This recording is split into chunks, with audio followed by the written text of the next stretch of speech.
And joining us now to debate the effects the digital revolution is having on literacy, in Phoenix, Arizona, Alice Robison, professor of English at Arizona State University. In Chicago, Illinois, Nicole Pinkert, director of innovation, University of Chicago's Urban Education Institute. And here in studio, Mark Fetterman, researcher with OISE, the Ontario Institute of Studies in Education. And we welcome back Andrea Lunsford from Stanford University in Palo Alto, California. Welcome, everybody, on the other side of the border. We like to call this program Your Agenda Thursdays because our program topics are very much influenced by the emails we get from our viewers. And here's the email that led us down the path for tonight's discussion. Researchers argue that there are very important differences between the reading of physical and digital texts.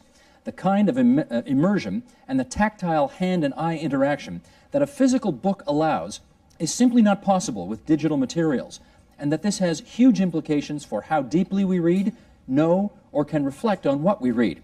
I think it would make a great agenda program to discuss the implications of the transition to digital dominance in reading for learning in the 21st century. Bob MacArthur, we thank you for that email, and here we go. Let me start with you, Mark. What, in your view, does it mean to be literate today? I think it means an appreciation of contexts, diverse contexts. In traditional literacy, particularly with the printed word, we knew that the author had to put everything onto the page, so it was all very explicit, it was all mandated for us. Sure, we would be transported to an imaginary world, let's say, with fiction.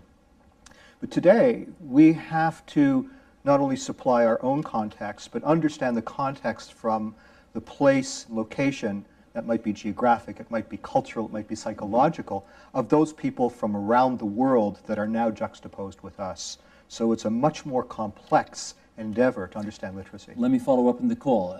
20 years ago, you'd say literacy meant being able to read, being able to write. Is it more than that today? Yes, I believe it is. And in particular, is one of the things we need to think about is students that we're teaching today, we're not just preparing them for today, we're preparing them for the future.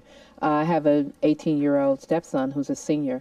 When he was born, the internet, the World Wide Web didn't exist, the smartphone didn't exist, Facebook and MySpace.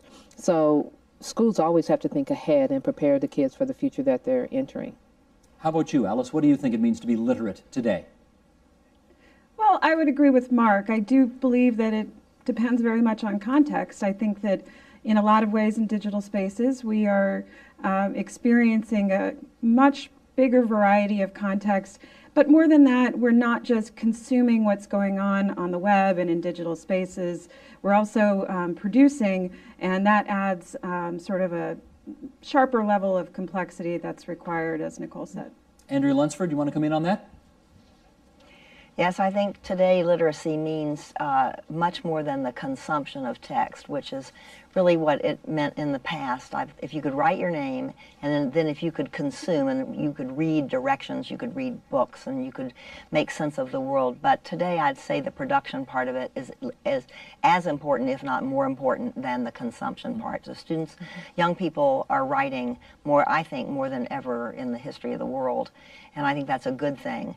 Reading is changing, as your questioner, that's an absolutely wonderful question. Reading is changing. Online reading is different from reading in a book, but also the material that we're reading is changing. And I think particularly of the infusion of the visual into texts now, and literacy needs to encompass understanding and interpreting visual data, visual symbols of all kinds, as well as words. Of course, they're images as well. Andrea, you say that they're writing more than ever. A question I'm going to pursue a little later as we go along is whether they're writing better than ever. But hold on to that for a second. We've got a magazine in this city called Toronto Life, and this is a piece written by a Ryerson University professor named Gregory Levy in the October issue. I want to read an excerpt of it. He talks about the more time I spend with my students, the more I have begun to feel that in the decades separating us, technology has changed daily life so radically that our worldviews differ in irreconcilable ways. So for the past few months, I've been trying to decide if what I see in my classroom is just your typical generational change, the kind that every generation complains about, or if something more seismic is going on. I now believe that today's students are, for the most part, ill-suited to a university education. and that the fissure that currently exists between schools and students is unbridgeable. Nicole, I'd like to get your view on that. What do you think? Actually, I think they have a point there. Schools, we've often thought our ability to learn was very much connected by the people who could be put in front of us to teach us. But what the internet has done, what Web 2.0 has done, is made it possible for us to access knowledge and mentors and teachers from all the way around the world. So technically, your ability to learn isn't based purely on where you live or the university that you go to.